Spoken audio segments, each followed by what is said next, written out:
अपराध किया था जो तूने वनवासी बना दिया।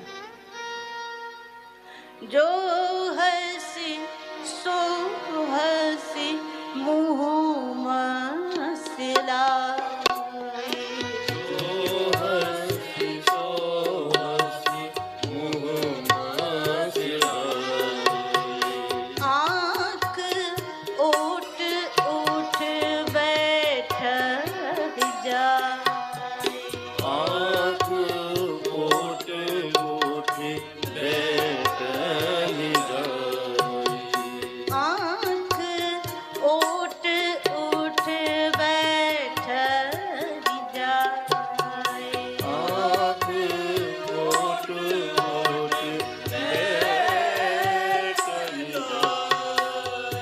कैकेयी का त्याग किया भरत जी ने।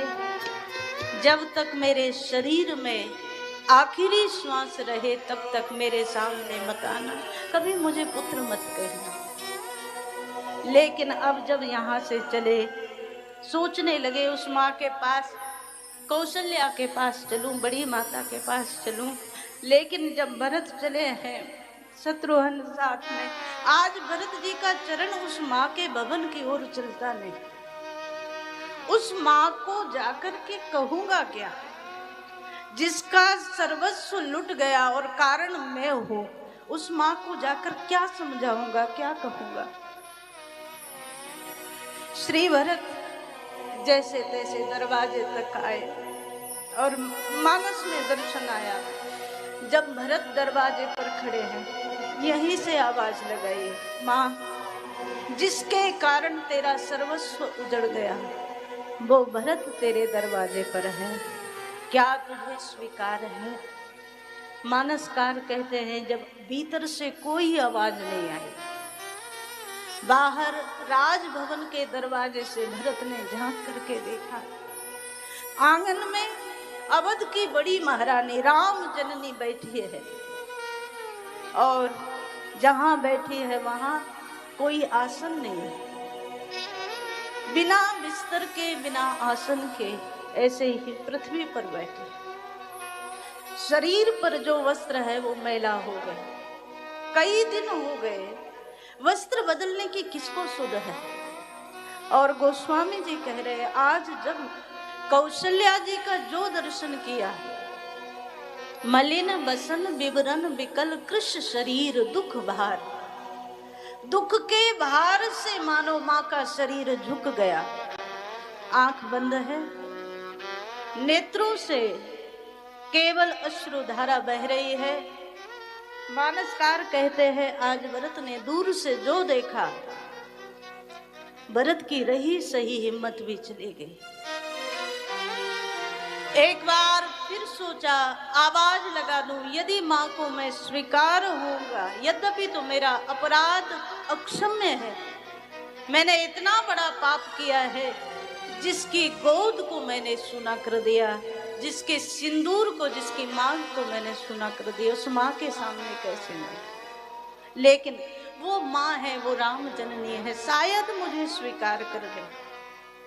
श्री भरत ने एक बार फिर आवाज लगाई, माँ में कैकेयी पुत्र भरत दरवाजे पर खड़ा, क्या आप मेरा मुख भी देखना चाहती है।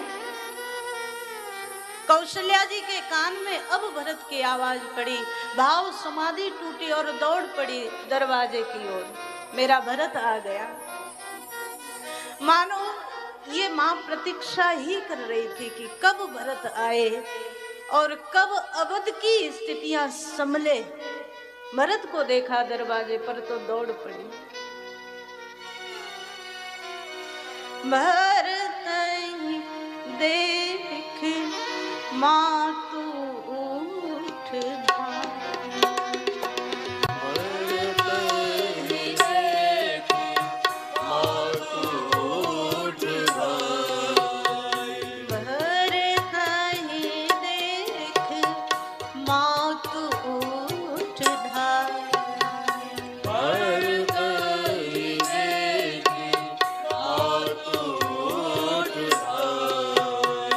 मूर्छित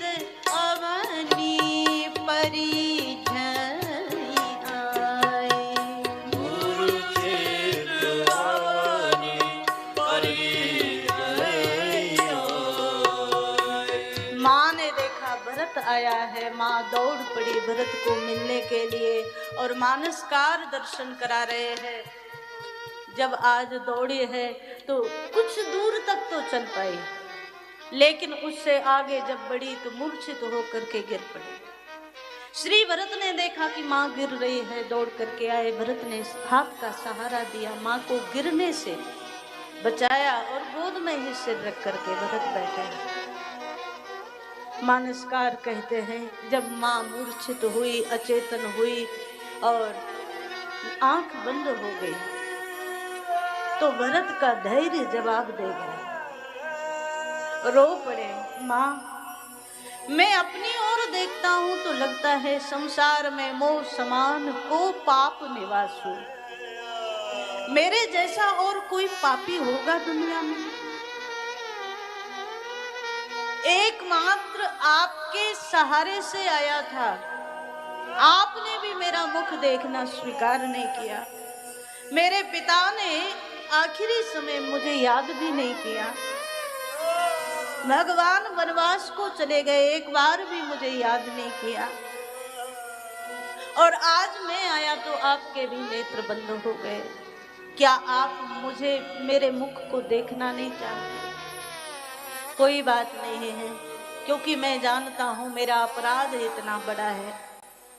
लेकिन माँ, मैं आपके चरणों की सौगंध खा करके कहूं, भले ही कुल कलंक हूं मैं, भले ही पापी हूं मैं, लेकिन सच्चाई यह है कैकेयी ने जो किया है उसमें मेरा थोड़ा भी सहयोग नहीं है। मैंने मन से भी कभी अयोध्या के सिंहासन को नहीं चाहा।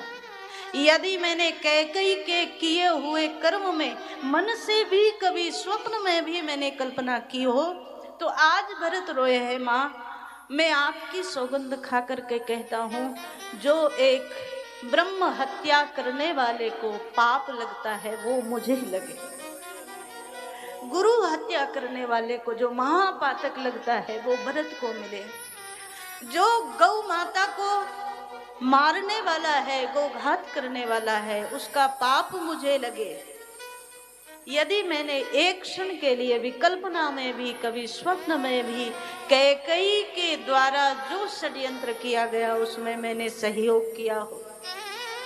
मानसकार कहते हैं तब तक जब भरत बोल रहे थे माँ होश में आई। भरत रो रहे हैं। इस माँ ने भरत को गोद में बैठाया और माँ ने अपने आंचल से भरत के आंसुओं को पोंछा। ये राम जननी है जिसने राम जैसा पुत्र समाज को दिया, संसार को दिया। उस माँ की धैर्य, उस माँ की धीरता अद्भुत है महाराज। भरत को शांत कर रही है।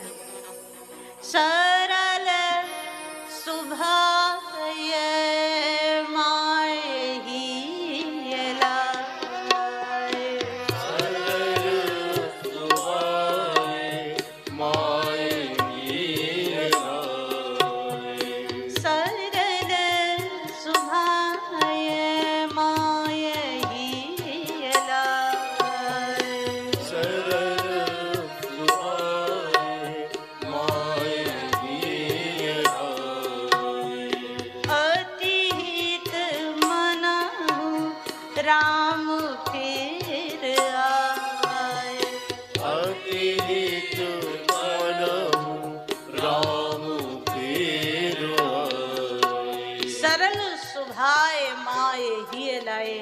माँ ने हृदय से लगा लिया भरत को और आज भरत के आंसुओं को पहुंच करके माँ बोली है, भरत, संसार में माँ वो पात्र है जब बच्चे बोलना नहीं जानते उस समय भी उसके रोने भर से पहचान लेती है कि उसको क्या चाहिए। माँ वो पात्र है।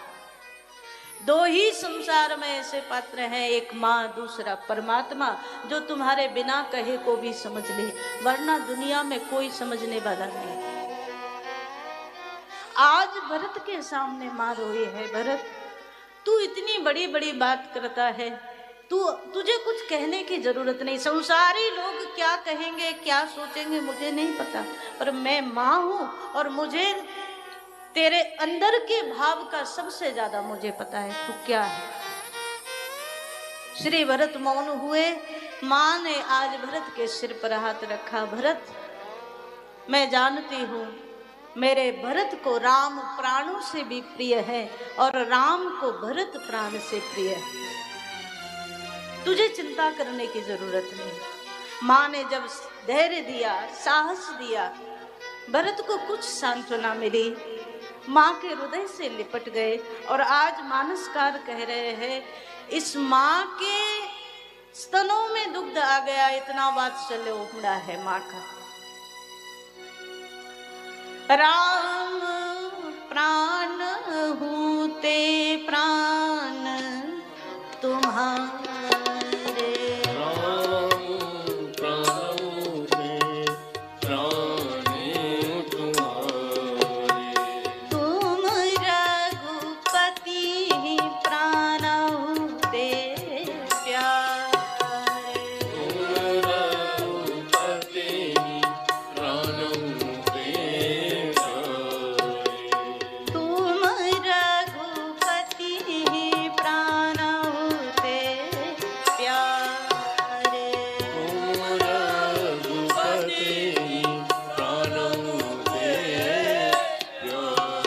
माँ ने बार बार हृदय से लगाया। तुम्हें कुछ कहने की आवश्यकता नहीं है, मुझसे कुछ छुपा नहीं है।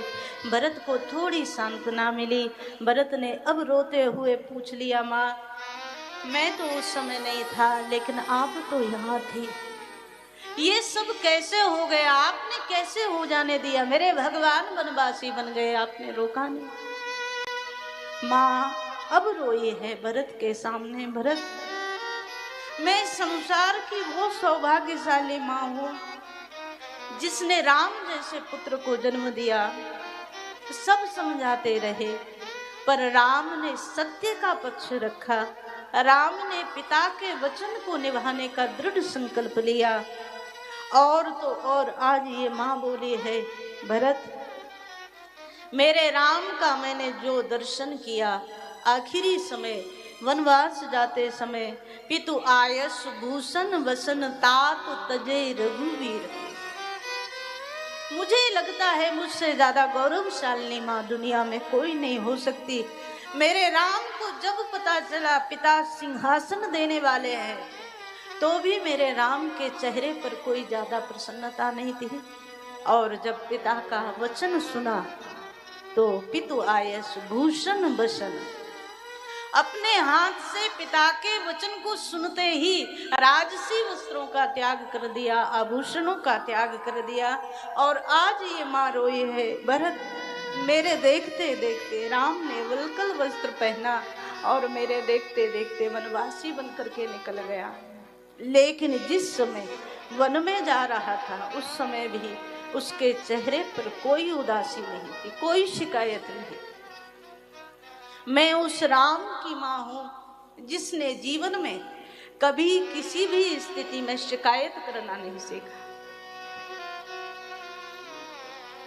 मुख प्रसन्न मन रंग न रोषु,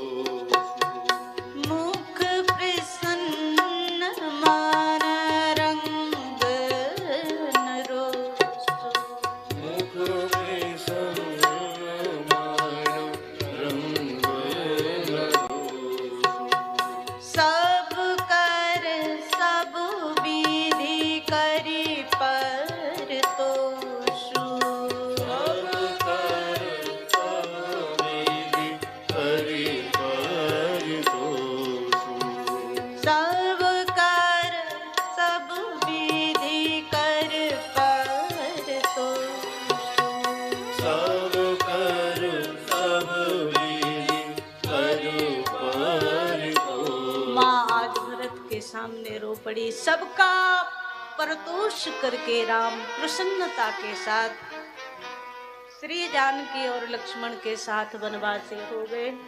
और आज जब भरत ने देखा माँ रोई है तो भरत ने हृदय से लगाया। और आज संपूर्ण रात्रि भरत जी और कौशल्या जी को रोते रोते व्यतीत हो गई। भगवान की चर्चा करते करते, राम जी की चर्चा करते करते, जो घटना घटी उसकी चर्चा करते करते आज रात्रि व्यतीत हो गई। कौशल्याम्बा के भवन में भरत जी रोए हैं, माँ बिना राम के, बिना भगवान के मैं जीवन धारण नहीं कर सकता। कोई ऐसा उपाय हो मैं लौटा करके ले करके आऊं भगवान को। कोई ऐसा संयोग बन जाए जहां मेरे भगवान हैं वहां मैं जाऊं।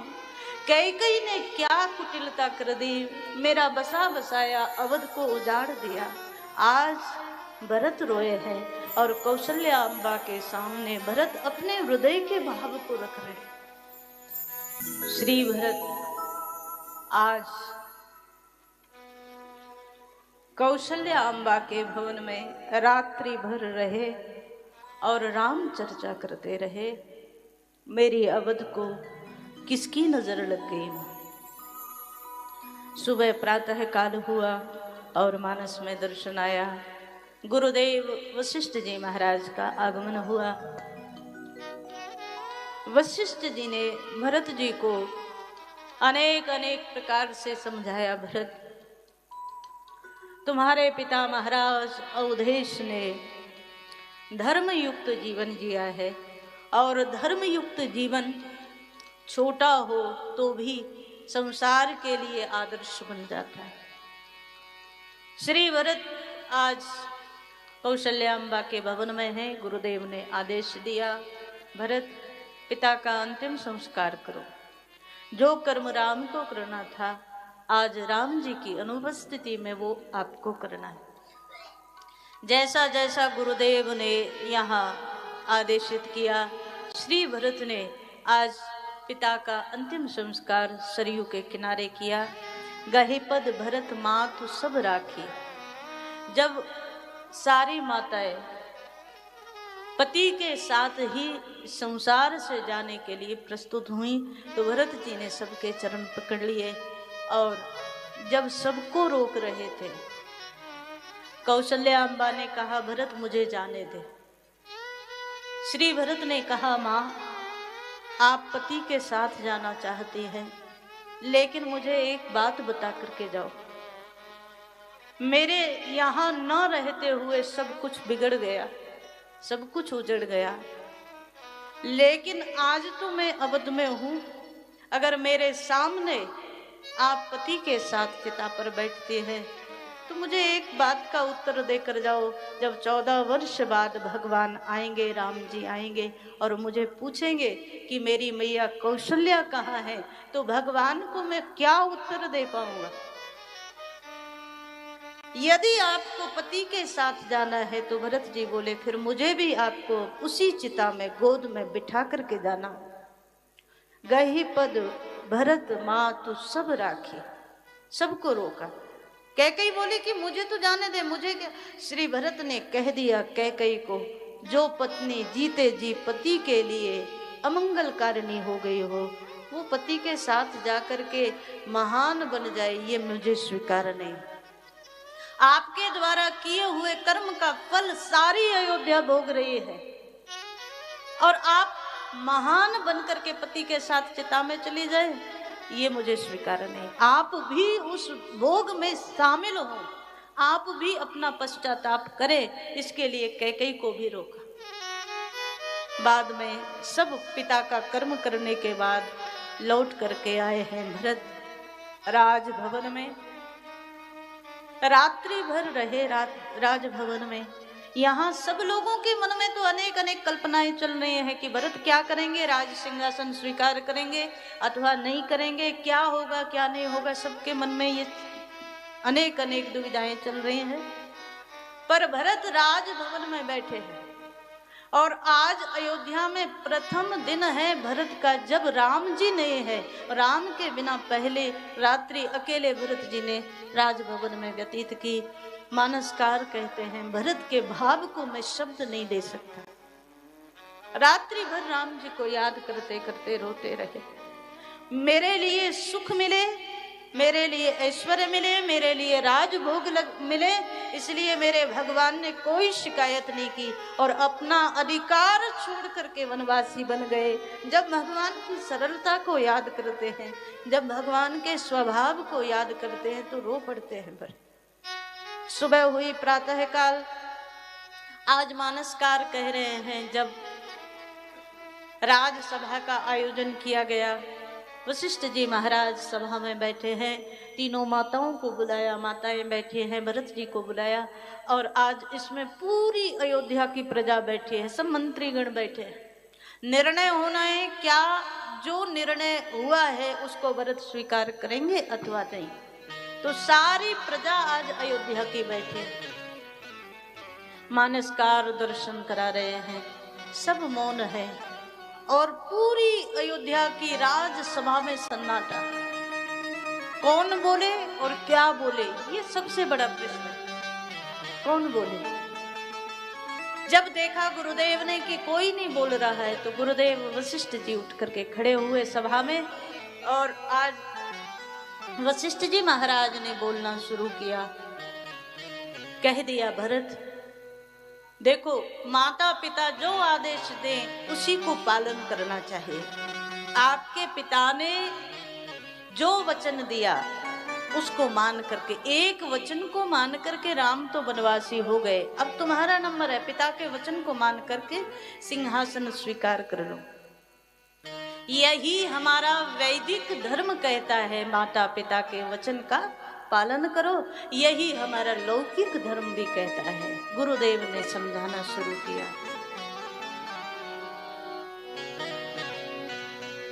अवस नरेश बचन पुर करहु, नरेश बचन पुर करहु, पालहु प्रजा शोक परिहरहु, पालहु प्रजा शोक परिहरहु, अवस नरेश बचन पुर करहु, अवस नरेश बचन पुर करहु। गुरुदेव ने समझाया, भरत अवश्य नरेश बचन पुर करो, अवधेश के वचन को सत्य करो। श्री भरत ने सुना पर उत्तर कुछ नहीं दिया, नीचे सिर किए और बस भरत जी के आंख से तो प्रेमाश्रु बह रहे पर बोले कुछ नहीं। गुरुदेव ने दूसरी बात कही, भरत वेद विदित सम्मत सब ही का, वेद का यही कहना है, माता पिता के वचन को मानो, उनकी आज्ञा का पालन करो। मातृदेवो भव पितृदेवो। श्री भरत अब भी कुछ नहीं बोले।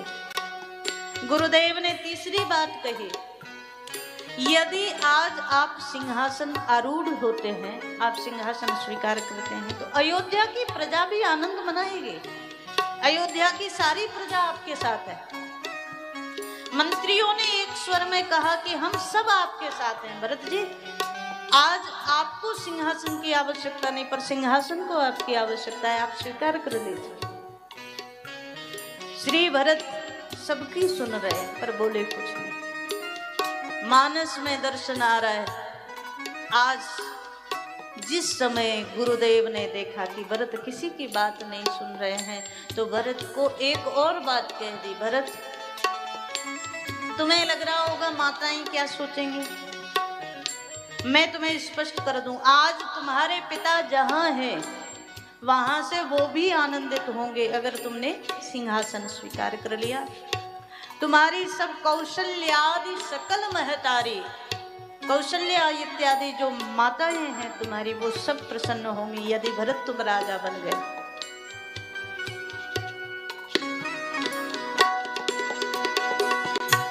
कौशल्यादि सकल महतारे कौशल्यादि सकल महतारे तेउ प्रजा सुख होहि सुखारी देव प्रजा सुख होय सुखारी सौंपे राज राम के आए सोमे उराग राम के आए सेवा करे हो स्नेह सुहाए सेवा करे हो सनेह सुहाए सौंपे राज राम के आए सोमे उराग राम के आए आज गुरुदेव ने सब प्रकार से समझाया। आपके पिता की आत्मा जहाँ है वो भी प्रसन्न होंगे, माताएं प्रसन्न बन जाएंगी, प्रजा सब प्रसन्न होगी, सारे मंत्री तुम्हारे साथ हैं, सिंहासन स्वीकार कर लो। आखिरी में स्मरण आया, कहीं राम जी के विषय में तो नहीं सोच रहे हैं भरत जी?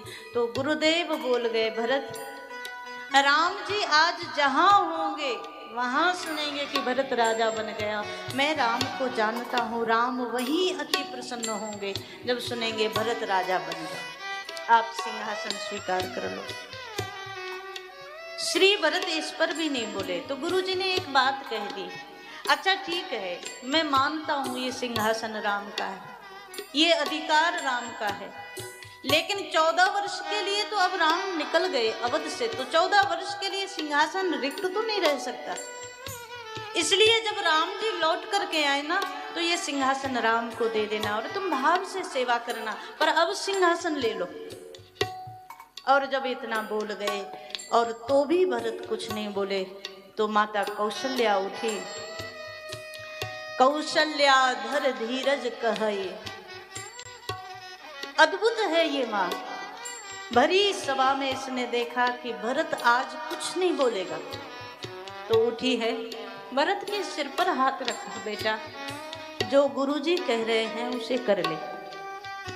मैं जानती हूं तेरा बिल्कुल मन सिंहासन के लिए नहीं है, लेकिन पूत पथ्य गुरु आयसु अहै, बेटा सबसे बड़ा पथ्य है गुरु के आदेश को मानना, और तेरे लिए तो पिता का भी आदेश है, गुरु का भी आदेश है, स्वीकार कर ले सिंहासन। और जब माँ बोल गई तो भरत के मानो राम विरह के जो अंकुर हैं वो वृक्ष बन गए। उठे हैं, माँ को प्रणाम किया, गुरुदेव को प्रणाम किया और आज बोल पड़े, सानी सरल रस मातु बानी सुन भरत व्याकुल भय। माँ की प्रेम में सनी हुई वाणी को सुना तो भरत व्याकुल हो। इसी माँ के पुत्र को, श्री राम जी को उनके अधिकार से वंचित करके वनवासी बना करके मेरी माँ ने भेज दिया, और वो माँ आज मुझे सिंहासन मिले इसके लिए बार बार मुझे कह रही है कि भरत स्वीकार कर लो। श्री भरत रोए। पूरी सभा भरत के मुख की ओर देख रही है, क्या होने वाला है। भरत जी बोले, गुरुदेव वैदिक विधान यही है, गुरु का आदेश पालन करना चाहिए, माता पिता का आदेश पालन करना चाहिए, और गुरु के सामने तो बोलना भी महापाप है।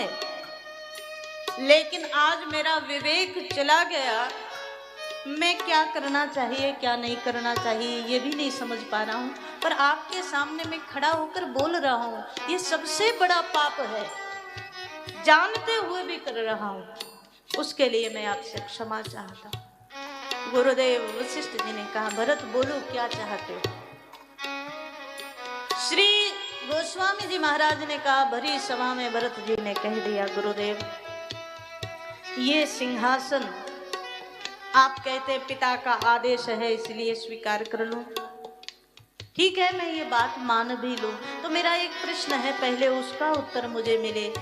मेरे पिता ने जिस समय ये निर्णय किया था कि राम को कल सुबह राज तिलक किया जाएगा, वो कब और कहां किन परिस्थितियों में किया था? गुरुदेव ने कहा, भरत, आपके पिता महाराज दशरथ ने सिंहासन पर बैठकर पूरी प्रजा, पूरी मंत्रियों के सामने सिंहासन आरूढ़ होकर निर्णय लिया था कि कल सुबह प्रातःकाल राम जी को भावी राजा के रूप में तिलक किया जाए। अच्छा, जब मेरा नाम आया, मुझे राजा बनाया जाए, तब क्या परिस्थिति थी? तो गुरुदेव ने कहा, उस समय रात्रि के समय कैकेयी के साथ कोप भवन में कैकेयी ने इस बात को स्वीकार कराया कि भरत राजा बनेगा। श्री भरत रो पड़े।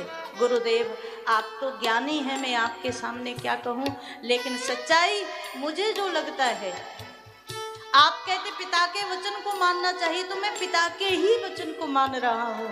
एक पिता जो सिंहासन आरूढ़ होकर के सबसे बड़ा अधिकार जिसके पास है, जो राजा भी है, तो एक राजा सिंहासन पर बैठकर जो निर्णय करे वो ज्यादा मानने वाला है, अथवा तो पत्नी के साथ अंधेरे में कोई बात स्वीकार कर ले वो ज्यादा मानने योग्य। मुझे तो आश्चर्य, पूरी प्रजा में से किसी ने भी कैकेयी के बात का विरोध नहीं किया। अरे एक क्षण के लिए ये भी तो सोचना चाहिए था, वो भी तो मेरे पिता का ही वचन था जब सिंहासन पर बैठ करके मेरे पिता ने आदेशित किया था कि कल सुबह राम ही राजा बनेंगे, लेकिन सब लोग भूल गए। दूसरी बात, आप कहते हैं मैं सिंहासन ले लूं, सौंपे हुए राज राम के आए, और जब राम लौट करके आ जाए 14 वर्ष बाद, तो ये राज सिंहासन राम जी को दे दूं। तो आज भरत जी बोले हैं कि गुरुदेव, मैं बार बार क्षमा याचना करते हुए आपसे पूछना चाहता हूं, आप तो तपस्वी हैं, ज्ञानी हैं, संयमी हैं, तो मैं आपसे पूछ लूं, क्या कभी ऐसा हुआ है आप स्वयं भोजन कर लो और अपने जूठे को भगवान को अर्पण कर दो? वशिष्ठ जी ने कहा, भरत ये तो महापाप है, भगवान को पहले प्रसाद लगाया जाता है, पहले भगवान स्वीकार करें, बाद में हम लोग प्रसाद रूप में उसे लेते हैं। तो भरत जी बोले हैं, गुरुदेव फिर इस बात में क्यों भूल गए? ये सिंहासन मेरे भगवान का है, आज मैं एक क्षण के लिए भी स्वीकार कर लूं तो कल ये निर्माल्य हो जाएगा, कल इसे भगवान को नहीं दे सकता, ये झूठा हो जाएगा। हम पहले भगवान को समर्पित करें, बाद में हम ले तो प्रसाद हो गया, लेकिन पहले हम किसी चीज का उपयोग कर लें और बाद में भगवान को दें तो महापाप हो गया। श्री भरत बोले, ये नहीं हो सकता, ये सिंहासन कल भी मेरे भगवान का था, आज भी मेरे राम जी का है और हमेशा मेरे भगवान का ही रहेगा। श्री भरत बोले, मेरे भगवान के अधिकार को कोई और ले ही नहीं सकता। गुरुदेव ने कहा, भरत तुम्हारी बात मैं समझ रहा हूं, लेकिन एक बात तो बताओ, जब राम है ही नहीं उस परिस्थिति में क्या होगा? रामायण की इसीलिए आवश्यकता है महाराज। आज घर घर में कलह है तो केवल इस बात की मेरा अधिकार मुझे मिले, और कई घरों में तो इस बात की भी कलह है, इस बात का भी विवाद है कि मेरा तो मुझे मिले, भाई का भी मैं ले लूं, इसके लिए समस्या है। पर रामायण हमें सिखाती और हमेशा सिखाती रहेगी, जब भाई को देने का भाव बन जाए, उसके अधिकार को लेना नहीं, उसका तो उसका है ही, मेरा भी उसका है, जब ये भाव बन जाए उस घर में रामायण आज भी है और कल भी उस घर में रामायण होती रहेगी। ये संस्कार हमारे परिवारों से कहां चले गए, कभी सोचा है? जिन घरों में राम के संस्कार नहीं है उन घरों में ये समस्या है। मानसकार दर्शन करा रहे हैं। श्री भरत बोले, संपत्ति सब रघुपति के आही, सारी संपदा मेरे भगवान की है और भगवान की ही रहेगी। एक काम हो सकता है क्या? तो श्री भरत जी ने कहा, प्रात काल चले हों प्रभु पाहे। हम सभी लोग मिलकर के प्रातः काल भगवान के पास चलें। सब लोग तैयारी करके ले चले, राज तिलक का सब सामग्री सब साथ में ले लें। और श्री भरत कहते हैं, मुझे मेरे भगवान के स्वभाव का पता है। मेरे भगवान, अब यद्यपि मैं अनभल अपराधी, देखो कितनी दीनता भरत जी के भाव में। यद्यपि मैंने बड़ा अपराध किया है, मेरे अपराध को क्षमा नहीं किया जा सकता, लेकिन तो भी मैं राम जी को जानता हूँ, मेरे भगवान का स्वभाव जानता हूँ। जब मैं उनके सामने पहुँच जाऊंगा तो मेरे बड़े से बड़े पाप को भी वो क्षमा कर देंगे। और मुझे ये भी पता है मेरे भगवान कभी मेरे भाव को तोड़ नहीं सकते, ये मुझे विश्वास है। श्री भरत जी बोले, मेरा भाव ये है, हम सब लोग चले राज तिलक की सामग्री लेकर के, जहां आज भगवान होंगे वहां तक हम जाएंगे। पहले तो प्रार्थना करेंगे कि महाराज आप लौट करके अयोध्या में चलें, और ना भी आए भगवान तो जहां राम जी होंगे वहीं हम भगवान का राज तिलक करेंगे। सिंहासन तो सदा राम जी का ही रहेगा, बाकी जो निर्णय करना है राम जी करेंगे, लेकिन हम सब राम जी तक चले, ये हमारा काम।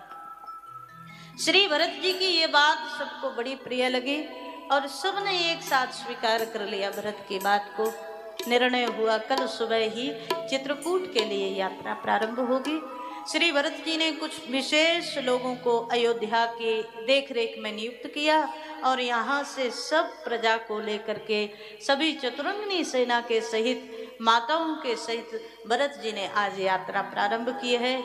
संतों ने बड़े सुंदर भाव से गाया है भरत के भाव को। आज भरत जा रहे हैं किस लिए? कहा अपने भैया को मनाने जा रहे हैं चित्रकूट। ये कहीं